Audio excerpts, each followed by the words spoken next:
Hello students, a very good afternoon. Dear students, today you people are going to learn the present tense. Present tense के under आपका आता है the present indefinite tense या आप इसको कह सकते हैं the simple present tense. Okay तो the simple present tense या present indefinite tense को describe कैसे करते हैं, कैसे आप इसको identify करते हैं कि present indefinite tense के अंडर ये sentence आएगा. तो इसमें आप देखते हैं habitual action, ओके situations और actions को जहाँ शो किया जाता है, the things that always happen on a fixed time, okay general statement या फिर परमानेंट सिचुएशंस जैसी स्थिति अगर सेंटेंसेस में आती है तो वो सेंटेंस आपके प्रेजेंट इंडेफिनिट टेंस के कहलाते हैं. हिंदी में आप जानते हैं, सीखते हैं कि प्रेजेंट इंडेफिनिट टेंस में लास्ट में जो एंडिंग वर्ड जो होता है वो ता है, ती है, ते है शब्द आते हैं, ठीक है ना. लेकिन यहाँ पर हम इंग्लिश टू इंग्लिश ही समझेंगे तो ज़्यादा इजी रहेगा, आपको समझने में आसान रहेगा, क्योंकि हिंदी से फिर इंग्लिश ट्रांसलेट करोगे तो वहाँ पर कन्फ्यूजन बच्चों को ज़्यादा होता है. तो इसके जो बेसिक रूल्स हैं वो मैं आपको एक फार्मूला के थ्रू पहले बताता हूँ. सबसे पहले अगर आप एग्जाम्पल या फार्मूला देखेंगे तो ज़्यादा अच्छा रहेगा. तो फार्मूला इसको बनाने का सिंपली क्या रहेगा, प्रेजेंट इंडेफिनिट टेंस के लिए स्ट्रक्चर सेंटेंस का जो होता है, तो सबसे पहले हमको लगाना होता है सब्जेक्ट एंड इसके बाद मेन वर्ब की फर्स्ट फॉर्म का यूज आप करते हैं इसमें. लेकिन विशेष बात यह है कि मेन वर्ब की फर्स्ट फॉर्म में आप एस या ई एस लगाते हैं, वो किसके अकॉर्डिंग, अकॉर्डिंग सब्जेक्ट, यानी कि सब्जेक्ट के अनुसार आप वर्ब में एस या ई एस लगाते हैं. ओके ये आगे मैं अभी बताता हूँ आपके लिए कब एस और ई एस आप लगाएंगे. इसके बाद आप ऑब्जेक्ट का यूज करेंगे एंड अदर वर्ड, राइट. तो यहाँ पर हमने देखा स्ट्रक्चर सेंटेंस का होगा, सबसे पहले हमें सब्जेक्ट लगाना होगा, मेन वर्ब की फर्स्ट फॉर्म का यूज करना होगा. ओके उसमें एस ई एस कब लगाएंगे, तो इसके लिए देखिए आप सबसे पहले एग्जाम्पल देखते हैं हम कि किस तरह से हम सेंटेंसेस को बनाते हैं. जैसे सी प्लेज चेस, करेक्ट, सी प्लेज चेस. अब यहाँ पर देखा सी आपका सिंगुलर सब्जेक्ट है, राइट. सी क्या है, आपका सिंगुलर सब्जेक्ट है. एंड यहाँ पर ये मेन वर्ब है यानी कि प्लेज, और इसमें आपने ऐड किया एस, राइट, यानी कि वह शतरंज खेलती है. तो आपने इस सेंटेंस को कैसे बनाया, सी प्लेज चेस, राइट. अब यहाँ पर ही सेंटेंस अगर ऐसे होता दे, तो आता आपका प्ले चेस, राइट. वे शतरंज खेलते हैं. यहाँ पर आपने देखा दे क्या है, आपका प्लूरल सब्जेक्ट है, तो आपने इसको बनाया किस तरीके से, देखिए दे प्ले चेस. यहाँ पर आपने एस नहीं है ऐड किया. तो एक पॉइंट जो समझने वाली बात है यहाँ पर क्या है, वो है कि अगर आपका सब्जेक्ट सिंगुलर है, ठीक है, मैं यहाँ पर नोट भी कर देता हूँ. देखिए if subject is singular, we add s or es in first form of main verb, correct. अगर सब्जेक्ट हमारा सिंगुलर है तो ओके, फॉर एग्जाम्पल ही, आप बनाते हैं सेंटेंस को, ही गोज टू मार्केट, वो बाजार जाता है, ही गोज टू मार्केट. अब आपने ही क्या है, सिंगुलर सब्जेक्ट, गो में क्या ऐड किया आपने, ई एस, ओके, वह बाजार जाता है, तो he goes to market, okay, क्योंकि सब्जेक्ट ही यहाँ सिंगुलर है इसलिए आपने ई एस ऐड किया. अब इसी सेंटेंस को अगर सब्जेक्ट हमारा प्लूरल होता तो होता वी गो टू मार्केट. यहाँ पर आपने ई एस ऐड नहीं किया क्योंकि ये वी आपका प्लूरल सब्जेक्ट है. सिंगुलर प्लूरल तो आप जानते ही होंगे, क्योंकि वो सब्जेक्ट यानी कि इंग्लिश लैंग्वेज में यानी कि नंबर्स कितने होते हैं, टू, सिंगुलर एंड प्लूरल. तो सिंगुलर सब्जेक्ट में आपके क्या क्या आते हैं ये भी मैं चलो शॉर्ट में बता देता हूँ, ठीक है ना. सिंगुलर और प्लूरल, ठीक है. सिंगुलर क्या क्या सब्जेक्ट होते हैं, ही क्या है आपका singular, she is singular, right, it is singular, किसी का नेम अगर आ रहा है that is a singular, okay, ये सिंगुलर में आ गए. प्लूरल सब्जेक्ट में क्या क्या आप यूज करेंगे, क्या वर्ड होते हैं, वी यानी कि हम प्लूरल में आएगा, यू प्लूरल में आएगा, दे प्लूरल में आएगा. और अगर आपके टू और मोर देन टू नेम हैं, जैसे देव हो गया, देव एंड शान, ठीक है, ये टू नेम्स हो गए, ठीक है ना. तो ये टू नेम्स ये प्लूरल में काउंट होंगे.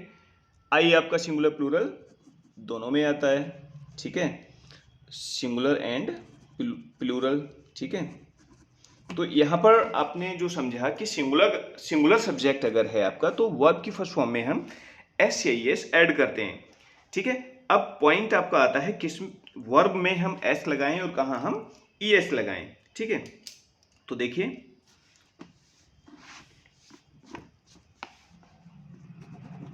एस या E S, okay, is added to the first form of verb, to the first form of verb when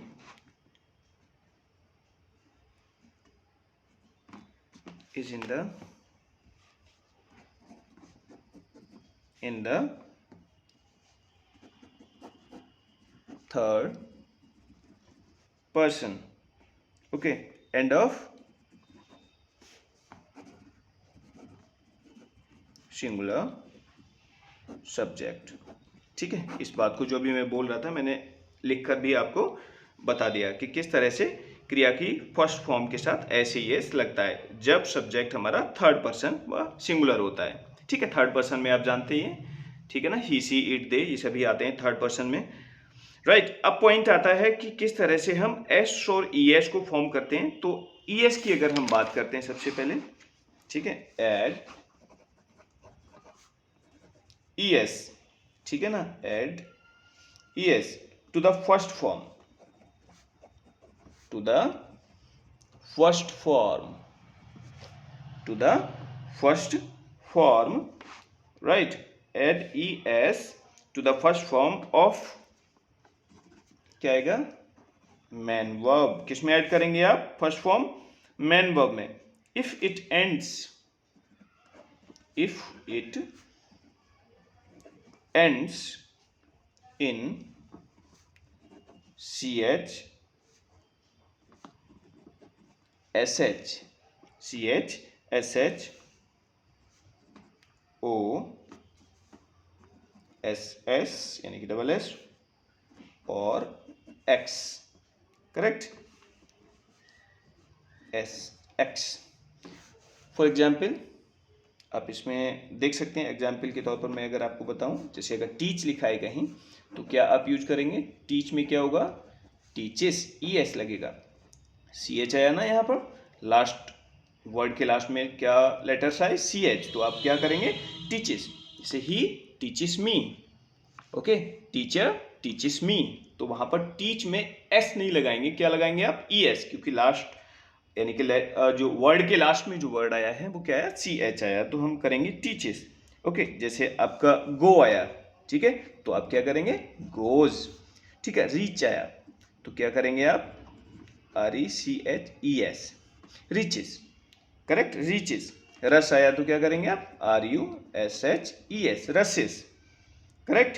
जैसे पास आया, डबल एस आया, पी ए एस एस, तो क्या करेंगे आप, ई एस, इस तरह से आप ऐड करेंगे, ठीक है ना। और भी एग्जाम्पल ले सकते हैं, जैसे फिक्स वर्ड आया, एफ आई एक्स, तो आप क्या करेंगे, ई एस, फिक्सेस। तो कोई भी सेंटेंस आप जब अफर्मेटिव होता है और अफर्मेटिव सेंटेंस में लास्ट में जो आपके वर्ड जो होता है, वर्ड के लास्ट में जो लेटर्स होते हैं, एंड जो होता है आपका वो होता है सी एच से, एस एच से, ओ से, एस एस से और एक्स से। तो ऐसी कंडीशन में हम ई एस ऐड करेंगे। बहुत इंपॉर्टेंट बात है, बहुत ध्यान से आपको समझना होगा। और नेक्स्ट पॉइंट इसी में समझ सकते हैं, इफ ए वर्ब एंड्स, इसी में नेक्स्ट रूल क्या है, अगर कोई verb, if a verb ends, ठीक है, if a verb ends in Y, यदि कोई वर्ब किससे एंड होती है, वाई से, and there is a consonant, and there is a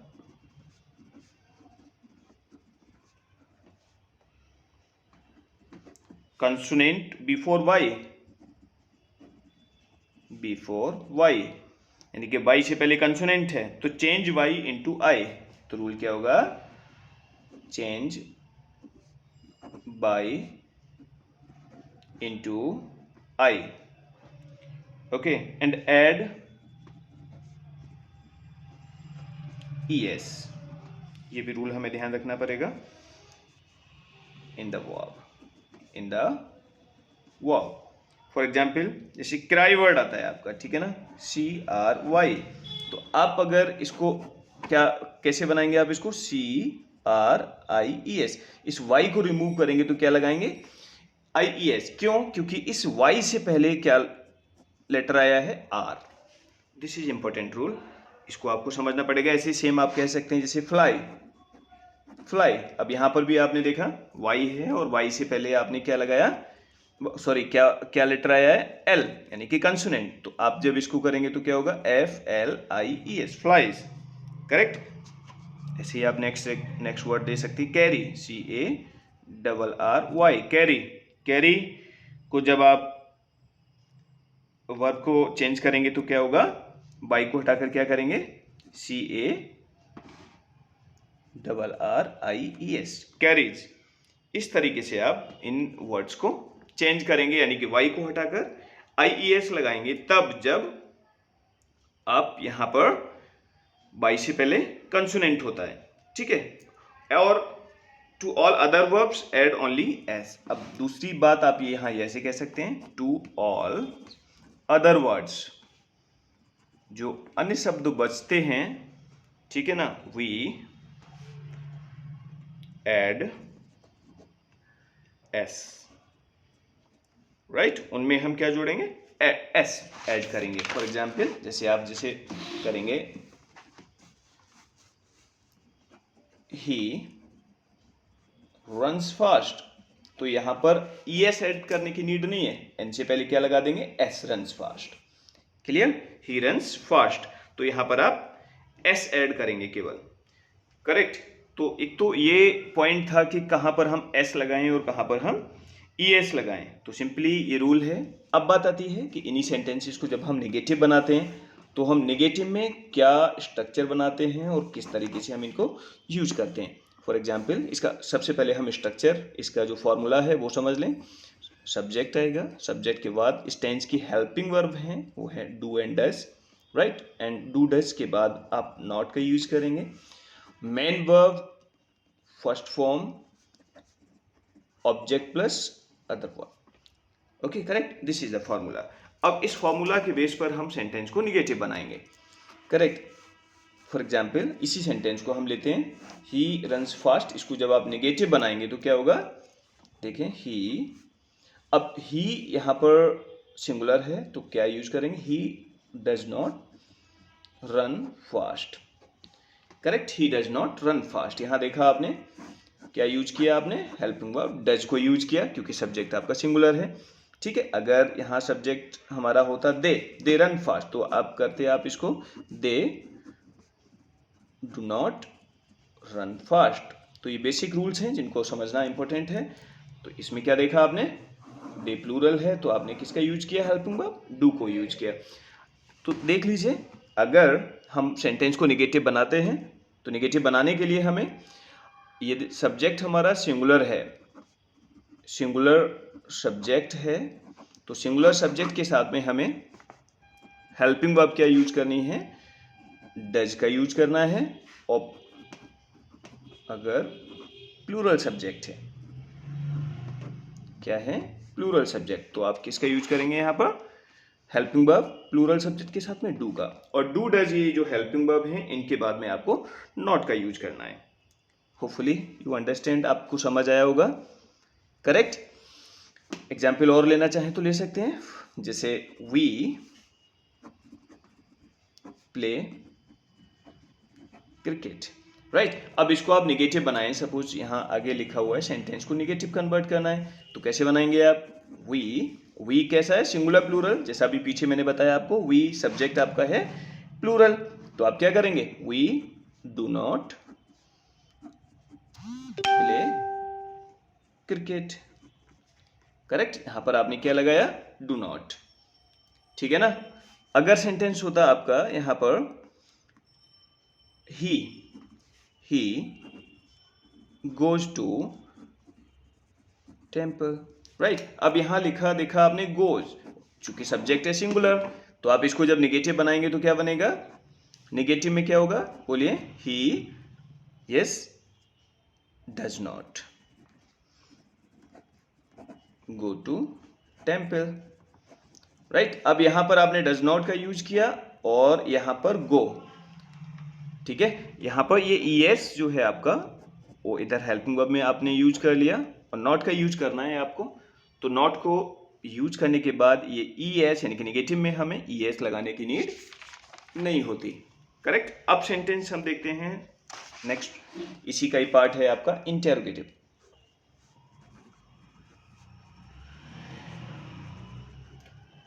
yes, क्योंकि एक सेंटेंस को आप 6 टाइप से कन्वर्ट कर सकते हैं, तो इंटेरोगेटिव फॉर्म जब आप इसको कन्वर्ट करेंगे, इंटेरोगेटिव फॉर्म में क्या होगा, आप सिंपली क्या करेंगे, हेल्पिंग वर्ब को पहले यूज कर देते हैं। फॉर्मूला अगर मैं पहले बताऊं, फॉर्मूला या स्ट्रक्चर कुछ भी आप बोल सकते हैं। फॉर्मूला बनाने का क्या होगा, सबसे पहले आप यूज करेंगे डू या डज को सब्जेक्ट से पहले, इसके बाद सब्जेक्ट आएगा, right, plus main verb first form, object plus other word, और बाद में क्वेश्चन मार्क का यूज करेंगे, ठीक है ना।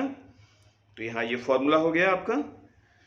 और इंटेरोगेटिव में ही दूसरा पॉइंट आपका होता है जिसको आप समझ सकते हैं, क्वेश्चन वर्ड होता है। और क्वेश्चन वर्ड अगर आता है तो आप सबसे पहले क्वेश्चन वर्ड को लगाएंगे और क्वेश्चन वर्ड के तुरंत बाद क्या यूज करेंगे, आप डू डज का यूज करेंगे, ठीक है, प्लस इसके बाद subject plus main verb first form. इस तरीके से आप फॉर्मूला बनाते चले जाएंगे और बाद में क्वेश्चन मार्क लगाएंगे, क्योंकि इंटेरोगेटिव है, चाहे वो हेल्पिंग वर्ब से स्टार्ट हो रहा है, चाहे वो क्वेश्चन वर्ड से स्टार्ट हो रहा है, ठीक है।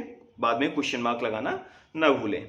अब इसके अगर आप एग्जाम्पल देखेंगे तो आप कोई सा भी सेंटेंस देख सकते हैं एग्जाम्पल के लिए, जैसे do you know me, do you know me, बाद में क्वेश्चन मार्क। अब यहाँ डू का यूज क्यों किया आपने, क्योंकि यहाँ पर सब्जेक्ट आपका प्लूरल है।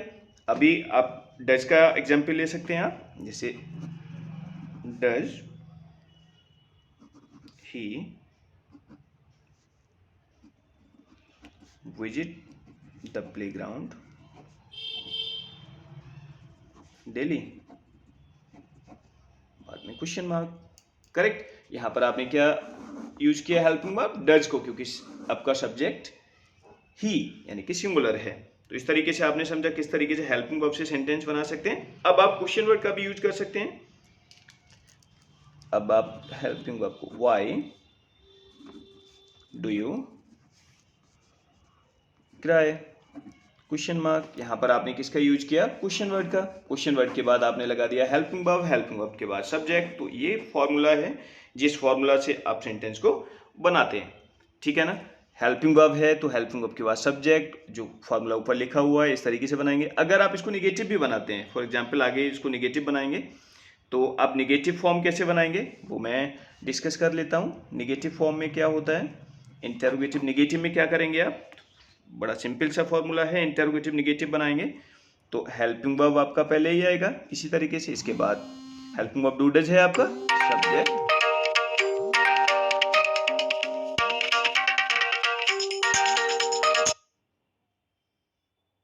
अब देखें helping verb plus subject plus not, ठीक है ना। नॉट के बाद में आप main verb first form, object plus other word, बाद में क्वेश्चन मार्क, करेक्ट। आप इस तरीके से बना सकते हैं, जैसे he does not hate, he does not hate you. आपने यहाँ क्या यूज किया, ही सब्जेक्ट सिंगुलर है और डज नॉट का यूज किया, मेन वर्ब की फर्स्ट फॉर्म लगा दी और सेंटेंस आपका कैसा हो गया, इंटेरोगेटिव निगेटिव हो गया। मतलब नॉट का यूज जो करना है आपको, सॉरी ये हो गया आपका निगेटिव, लेकिन आपको इंटेरोगेटिव निगेटिव बनाना था ना, तो क्या करेंगे, ये हेल्पिंग वर्ब आपको सब्जेक्ट से पहले लगा देना है, correct. Helping verb plus subject plus not, इस तरीके से सेंटेंस को आप बनाएंगे, ठीक है। अगर आप इस WH वर्ड क्वेश्चन वर्ड वाला सेंटेंस होता है, सपोज यही सेंटेंस ले लीजिए, वाई डू यू क्राई, तो आप इसको क्या करेंगे, why do you not cry, simple, why do you not cry, आपको नॉट लगाना है, तो आप कैसे नॉट लगाएंगे, यानी कि सब्जेक्ट है, सब्जेक्ट के बाद नॉट लगाएंगे, ऐसा नहीं हो कि वाई नॉट यू क्राई, ये रॉन्ग हो जाएगा, ग्रामेटिकल रूल्स रेगुलेशन के अगेंस्ट हो जाएगा। तो आपको कैसे करना है, question word plus helping verb plus subject, इसके बाद में आपको नॉट का यूज करना है। Clear, hopefully you understand. अच्छा, इसमें कुछ एक्सेप्शंस भी होते हैं, एक्सेप्शंस मतलब ये रूल्स जो बता रहा हूँ इनसे हटके भी कभी कभी सेंटेंस बनाने पड़ जाते हैं, है ना। तो वो कैसे होंगे, जैसे अगर सपोज करिए आप सेंटेंस बनाया आपने, who teaches you grammar, who teaches you grammar, यहाँ पर अभी आपसे बोला मैंने कि क्वेश्चन वर्ड के बाद में क्या आता है, हेल्पिंग वर्ब, लेकिन यहाँ पर रूल्स को थोड़ा अपोजिट कर दिया एक तरीके से, एक्सेप्शन है ये, क्या है, एक्सेप्शन, अब बाद कहते हैं, मतलब ये रूल से हटकर हैं, क्वेश्चन वर्ड के बाद में आपने वर्ब लगा दी और es लगाए, क्योंकि हु यहाँ पर क्वेश्चन वर्ड जो है वो लाइक ए सब्जेक्ट यूज किया जा रहा है, ठीक है ना। अब आप इसको और भी एग्जाम्पल ले सकते हैं, कह सकते हैं जैसे which book do you read, for example यहाँ पर आप सेंटेंस ले सकते हैं, यहाँ पर which book do you read, ये एग्जाम्पल्स ही अलग है बिल्कुल, है ना, विच बुक ये इस तरीके से लाइक ए सब्जेक्ट है ना, डू यू रीड ये एक्सेप्शन है, ये रूल से थोड़ा सा डिफरेंट है, हटकर बनेंगे, ठीक है। या whose scooter does she drive, आप बना सकते हैं इस तरीके से, करेक्ट। तो यहाँ पर आप कंफ्यूजन ना हो आपके लिए, तो ये एक्सेप्शन रूल्स हैं, उनमें आप इनको लगा सकते हैं। अब जैसे नेगेटिव आपने बनाया, जैसे मैंने बताया आपको कि नेगेटिव में क्या होता है कि हेल्पिंग वर्ब के साथ में आप नॉट का यूज करते हैं, लेकिन ऐसे भी सेंटेंस हो सकता है, ये भी एक्सेप्शन में ही आएगा, जैसे I never tell a lie, correct, I never tell a lie, ये भी एक्सेप्शन में ही लगाएंगे, क्योंकि मैं कभी झूठ नहीं बोलता। अब आपने यहाँ नॉट का यूज नहीं किया, डज नॉट का यूज नहीं किया, डू नॉट का यूज नहीं किया, आपने क्या यूज किया, नेवर वर्ड आ गया, कभी नहीं के लिए, ठीक है। यहाँ पर डज नॉट डू नॉट का यूज नहीं किया। अब आप कह सकते हैं, नेक्स्ट एग्जाम्पल और ले सकते हैं, जैसे she never speaks the truth, she never speaks the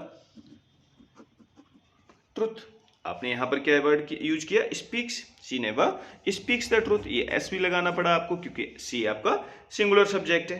तो इस तरीके से भी सेंटेंस आपके प्रेजेंट इंडेफिनिट में एक्सेप्शनल कैटेगरी में आते हैं, ठीक है। अभी हम अब देखते हैं कुछ ऐसे सेंटेंसेस जो थोड़ा सा इन रूल्स से, जो बेसिक रूल्स हैं उनसे हटकर भी होंगे, और आप उनको किस तरीके से बनाएंगे। अच्छा, इससे भी पहले आप देख लें जैसे कि use of simple present tense किस तरीके से, क्या यूजेज होते हैं ना, यूज ऑफ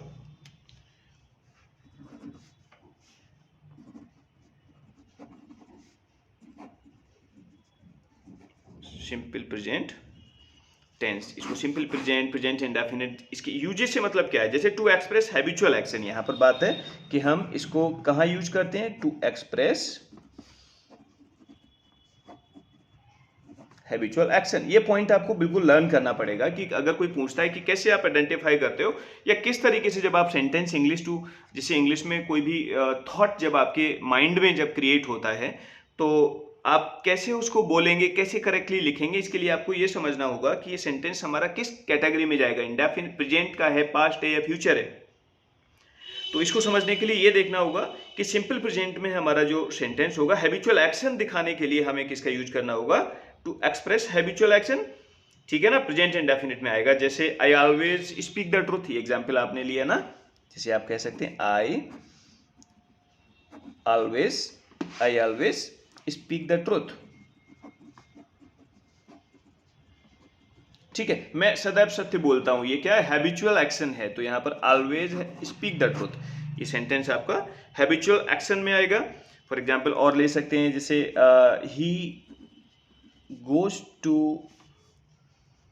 स्कूल डेली, अब ये किस में आएगा, ये हैबिट हो गई उसकी, है ना, he goes to school daily, या she goes to morning walk every day, तो ये किस में आएंगे, हैबिचुअल एक्शन में। जैसे my grandmother tells us story once a week, तो ये सब हैबिचुअल एक्शन में इस तरीके के सेंटेंस आएंगे, करेक्ट। तो आप नेक्स्ट पॉइंट आप इसमें और ऐड कर सकते हैं और समझ सकते हैं, टू एक्सप्रेस अ यूनिवर्सल और जनरल ट्रुथ। ठीक है, यहां लिख सकता हूं मैं, आप देखिए, टू एक्सप्रेस, प्रेजेंट इंडेफिनिट में टू एक्सप्रेस मतलब दर्शाने के लिए, टू एक्सप्रेस अ यूनिवर्सल और जनरल ट्रुथ, जनरल ट्रुथ। ठीक है, एक्सप्रेस यूनिवर्सल और जनरल ट्रुथ को दिखाने के लिए हम किस प्रेजेंट इंडेफिनिट में ही सेंटेंस बनाते हैं, जिसको आप कह सकते हैं जैसे the earth moves around the sun. यहां पर एग्जांपल ले सकते हैं, the earth moves around the sun. ये यूनिवर्सल फैक्ट में आ जाएगा आपका, राइट, क्योंकि पृथ्वी सूर्य के चारों ओर घूमती है, इसमें कोई कंफ्यूजन नहीं है समझने। जैसे आप और भी एग्जांपल ले सकते हैं, the rose gives out a sweet smell, right, the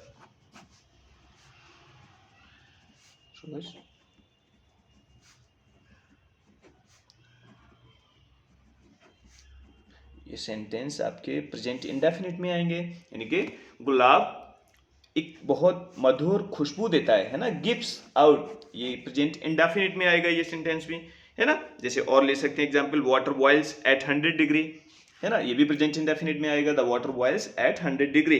तो बहुत सारे एग्जांपल हैं जिनमें आप यूनिवर्सल फैक्ट की अगर बात करें, तो यूनिवर्सल ट्रुथ की अगर बात करें, वो सेंटेंसेस सभी आपके प्रेजेंट इंडेफिनिट में आएंगे। और आप इसमें यूज करते हैं, जैसे जनरल नेचर की भी बात करें, है ना, to make statement of general nature, ठीक है ना, to make statement of general nature, ये सेंटेंस भी आपको प्रेजेंट इंडेफिनिट में आएगा। किस तरीके से, जैसे आई स्पीक इंग्लिश फ्लुएंटली, आप कह सकते हैं आई स्पीक, या हिंदी कह दीजिए, I speak Hindi fluently, right, मैं हिंदी फ्लुएंटली बोलता हूँ, बिना रुकावट के बोल सकता हूँ, ठीक है ना। तो यहाँ पर आई स्पीक हिंदी फ्लुएंटली, ये क्या है, जनरल एक नेचर है जिसमें वो बता रहा है। जैसे आई कैन, ओके, कैन का यूज बाद में सीखें, बाद में करेंगे। जैसे दिस पेन कॉस्ट 5 रुपी, ये कह सकते हैं आप, एक जनरल नेचर की बात है। I burn midnight oil this days, okay, तो ये भी आप जनरल नेचर में आएगा सेंटेंस, ठीक है ना। तो आप कोई भी सेंटेंस इस तरीके का जिसमें एक जनरल नेचर की बात हो, तो वहाँ पर वो सेंटेंस भी आपका प्रेजेंट इंडेफिनिट में आएगा, ठीक है। बहुत सारे एग्जाम्पल लेने की बजाय मैं वीडियो को बहुत ज़्यादा लंबा ना हो, इसलिए कोशिश करूँगा कि कम से कम समय में आपको ज़्यादा से ज़्यादा रूल्स आपके साथ शेयर कर दूँ। टू एक्सप्रेस अ सिचुएशन और फैक्ट दैट इज परमानेंट, ठीक है ना, टू एक्सप्रेस अ सिचुएशन, ये कह सकते हैं आप, नया पॉइंट है इसका, to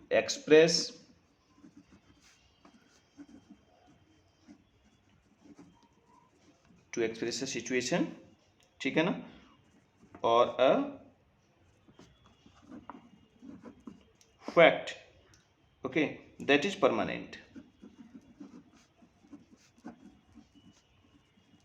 that is permanent, that is permanent, right. कैसे आप कह सकते हैं, इसके एग्जाम्पल कैसे ले सकते हैं, जैसे this road leads to Badaun, okay, क्या ले सकते हैं, जैसे this road leads to Badaun, ये सड़क बिलसी से बदायूं जाती है, this road connects Bilsi to Badaun, या this road leads Bilsi to Badaun, या this road leads to Badaun. यहाँ पर क्या है, ये सिचुएशन या किसी बात के बारे में बताया जा रहा है, दैट इज परमानेंट, ओके। ये ऐसा तो है नहीं सड़कें बदलती रहती हूँ, ये इस सड़क बदायूं को नहीं जा रही, यानी कि कल कहीं दूसरी जगह चली जाएगी, इधर जा रही है, तो ओके, तो इस तरीके से आप समझ जाएंगे, this road leads to Badaun, यानी कि सेंटेंस यहाँ पर प्रेजेंट इंडेफिनिट की कैटेगरी में ही आएगा, ठीक है ना। आप और भी ले सकते हैं, जैसे the Kapil theatre faces the east, है ना, Ludhiana stands on the bank of the Sutlej, ठीक है। तो इस तरीके की सिचुएशन आती है या सेंटेंस हमें सेंस दिखाता है, तो वो सेंटेंस आपका प्रेजेंट इंडेफिनिट यानी कि सिंपल प्रेजेंट टेंस की कैटेगरी में आएगा, ठीक है। तो ये कुछ ऐसे पॉइंट हैं जो आपको अच्छे से समझने होंगे, और इनको समझकर आप प्रेजेंट इंडेफिनिट को और अच्छे से समझ सकते हैं, ठीक है ना। अभी इसमें एक चीज और समझ सकते हैं, जैसे to describe an action that is to take place in the near future, ठीक है। रूल इंपॉर्टेंट है इसलिए समझ लीजिए। To describe okay an action, to describe an action that is to take place, that is to take place in the near future, in the near future, बहुत important point है। FUTURE, near future for example, okay. जैसे आप कह सकते हैं आई leave for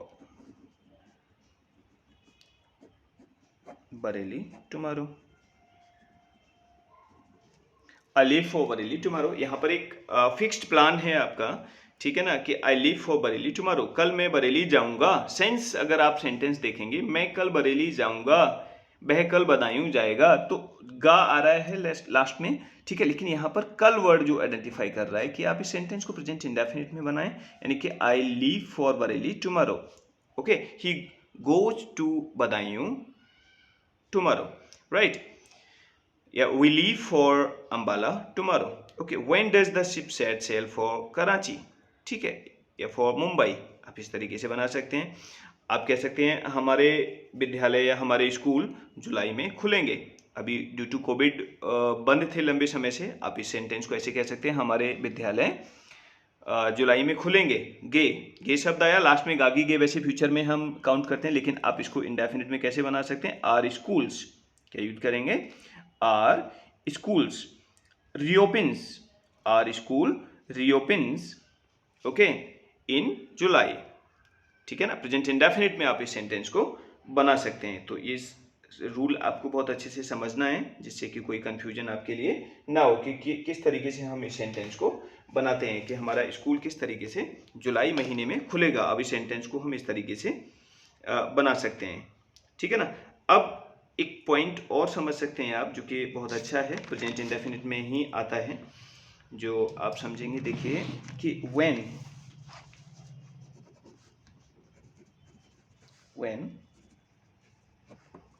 subject यानी कि doer, जो मैन काम करने वाला है, when subject state his or her statement forcefully, okay, कि ऐसा करना ही है, ठीक है, ऐसा वो करता ही है, okay. For example, I go to morning walk daily. If this question was repeated to you again and again, okay, आपसे पूछा जा रहा है क्या मॉर्निंग वॉक जाते हैं, तो आप बोलोगे yes I go to morning walk. अब ये रिपीट किया जा रहा है, do you go to morning walk every day. तो आप ऐसी सिचुएशन में आप अपनी बात को फोर्सफुली अगर कहते हैं, ठीक है ना, मतलब मैं मॉर्निंग वॉक जाता तो हूँ, मैं मॉर्निंग वॉक डेली जाता तो हूँ, तो आप इसको अफर्मेटिव में ही क्या यूज करेंगे, I do go to morning walk daily, right. ये प्रेजेंट इंडेफिनिट में आएगा। आई डू गो, इसका मतलब है मैं मॉर्निंग वॉक प्रतिदिन जाता तो हूँ। ये डू जो है, ये हेल्पिंग वर्ब जो है, वो प्रेजेंट इंडेफिनिट में अफर्मेटिव में यूज कर रहे हैं, जो कि किस बात को शो करती है कि सब्जेक्ट डूअर, बोलने वाला, नरेटर, कहने वाला अपनी बात को फोर्सफुली कह रहा है, अपनी बात को बलपूर्वक कह रहा है। तो यहाँ ऐसी सिचुएशन में हम इस सेंटेंस को प्रेजेंट इंडेफिनिट में रखते हैं और अफर्मेटिव में ही हम यूज करते हैं।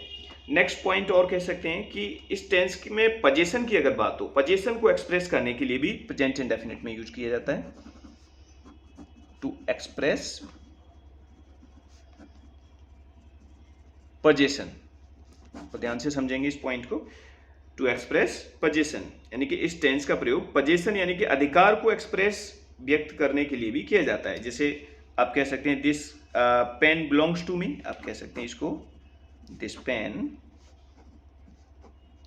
क्या आएगा, बिलोंग्स टू मी, ध्यान से समझना, यहाँ पर क्या यूज किया, बिलोंग्स टू मी, यानी कि ये पेन मेरा है, इस पेन पर मैं अधिकार रखता हूं, ठीक है ना, इस पेन पर मैं अधिकार रखता हूं, ये पेन मेरा है। तो आपने ये प्रेजेंट इंडेफिनिट में बना दिया सेंटेंस, ठीक है। To express position, to express position, correct. आप इसको ऐसे भी कह सकते हैं, दूसरा सेंटेंस बनाएं, जैसे I have a car, I have a car, ये प्रेजेंट इंडेफिनिट में कैसे, यानी कि ये इसको मैं एक कार पर अधिकार रखता हूं, ये कार मेरी है, जैसे हैज ऐप का यूज होता है ना। आप कह सकते हैं ही ऑन्स अ बिग बिल्डिंग, आप ये भी कह सकते हैं, ओके, या सी ऑन्स अ बिग बिल्डिंग या बिग हाउस, यानी कि उसके पास एक बड़ा घर है, ठीक है। ये सेंटेंस भी आप इसी कैटेगरी में रख सकते हैं, ठीक है ना। मेंटल एक्टिविटी या इमोशंस या फीलिंग्स को एक्सप्रेस करने के लिए भी आप प्रेजेंट इंडेफिनिट में यूज करते हैं, बहुत ध्यान से समझिएगा, ठीक है ना। मेंटल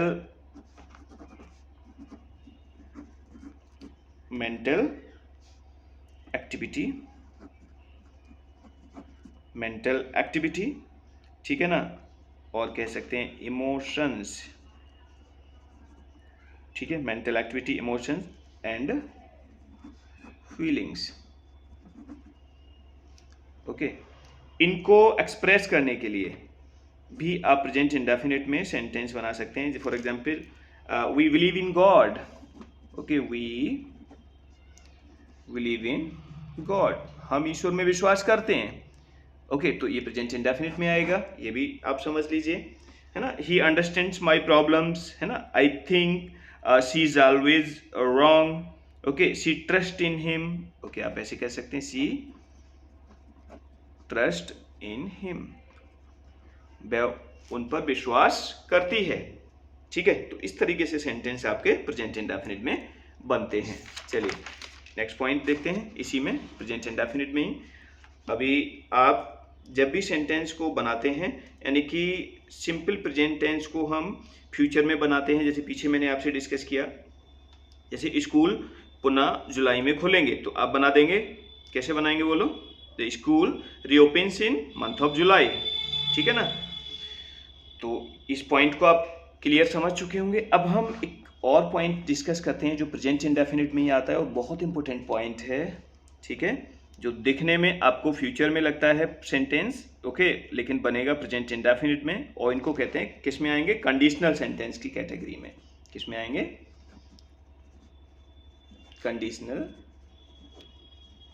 सेंटेंस, ठीक है ना। कंडीशनल सेंटेंस को हिंदी में क्या कहते हैं, शर्त सूचक वाक्य, क्या कहेंगे इनको आप, शर्त सूचक वाक्य, कंडीशनल सेंटेंस इसको कहते हैं आप, ठीक है, शर्त सूचक वाक्य, कंडीशनल सेंटेंस। इनमें क्या होता है, इनमें हम देखते हैं सामान्यतः दो क्लाउजेज होती हैं, 2 क्लाउजेज होती हैं इनमें। कंडीशनल सेंटेंसेस में कितनी क्लाउजेज होती हैं, 2 क्लाउजेज होती हैं, ठीक है, बहुत ध्यान से समझना इनको। प्रिंसिपल क्लाउज तथा इसके साथ एक होता है सबऑर्डिनेट क्लाउज। क्या होता है, एक होता है आपका प्रिंसिपल क्लाउज एंड एक होता है आपका सबऑर्डिनेट क्लाउज, ठीक है।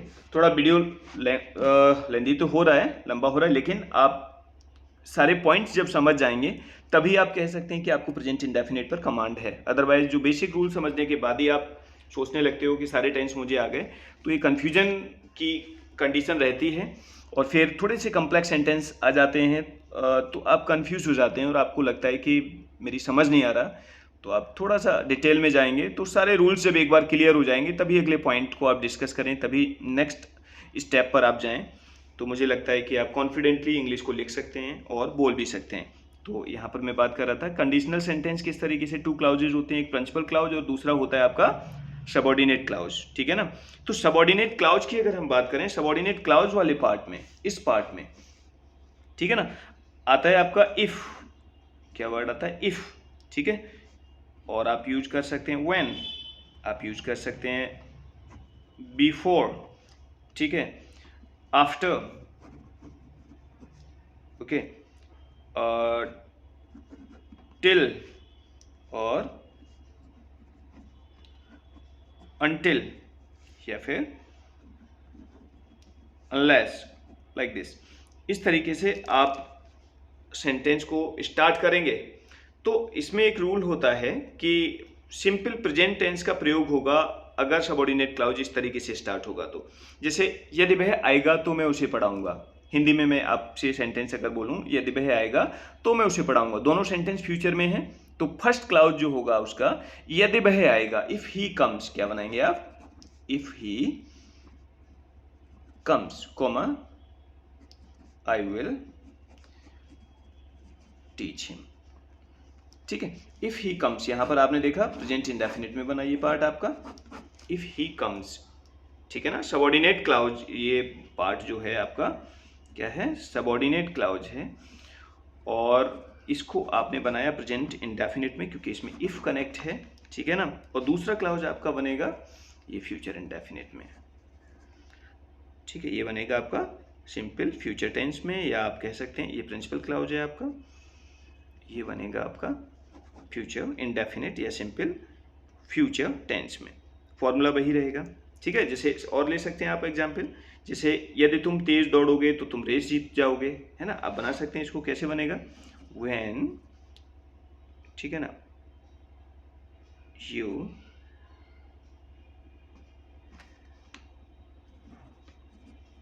run fast, when you run fast you will win the race, very easy, you will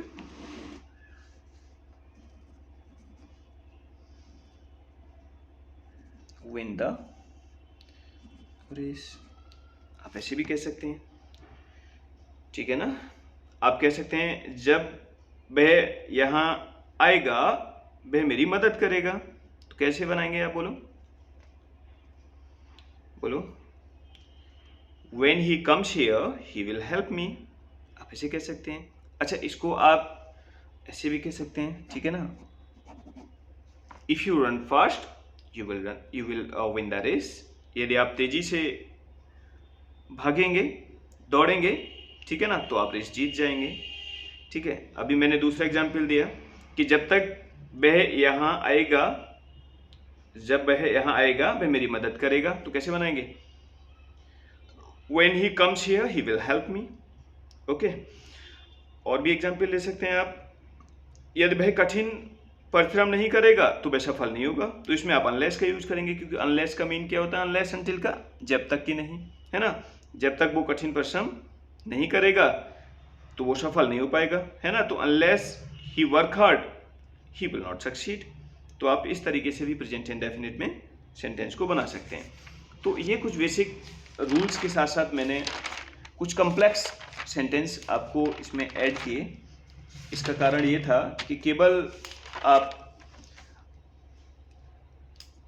जो नॉर्मल रूल्स हैं उनको पढ़कर ही ये ना महसूस करें कि प्रेजेंट इंडेफिनिट कंप्लीट हो गया। इसमें शुरू से लेकर लास्ट तक जो भी पॉइंट आपसे डिस्कस किए हैं वो प्रेजेंट इंडेफिनिट को सीखने के लिए बहुत इंपॉर्टेंट हैं। और जब आप इनको समझेंगे ठीक से तो डेफिनेटली मैं ये कह सकता हूँ कि आप करेक्टली ग्रामर सीख सकते हैं, लिख सकते हैं और आप कॉन्फिडेंट हो सकते हैं। तो ग्रामर रूल्स के सभी जितने भी पार्ट हैं, यानी कि चाहे वो parts of speech, tenses, okay, articles, synthesis, transformation, vocabulary, okay, जिसमें अलग अलग पार्ट हैं, सिनोनियम, एंटोनियम, वन वर्ड, सब हर पार्ट को, ग्रामर के सारे रूल्स को मैं वन बाय वन आपसे डिस्कस करूँगा। ठीक है, और कोशिश करूँगा कि वीडियोज को शॉर्ट में ही बनाऊँगा और आपको और ज़्यादा ग्रामर को आपके लिए इजी बनाने की मैं कोशिश करूँगा। होपफुली आप सभी बच्चे इसको अच्छे से समझेंगे, सुनेंगे और प्रैक्टिस करेंगे, क्योंकि एक्सरसाइज की जब आप प्रैक्टिस करेंगे तो ये सारे रूल्स और इजी हो जाएंगे। सभी से मेरा कहना है, स्टूडेंट से, जो भी लर्नर हैं, जो वीडियो देख रहे हैं, आप इस चैनल को सब्सक्राइब कीजिएगा, जिससे कि नेक्स्ट वीडियो जो मैं इसमें शेयर करूँगा उनको आपको नोटिफिकेशन तुरंत आपको मिले और आप तेज़ी से सीखने के लिए जुड़ सकें मुझसे। Thank you very much.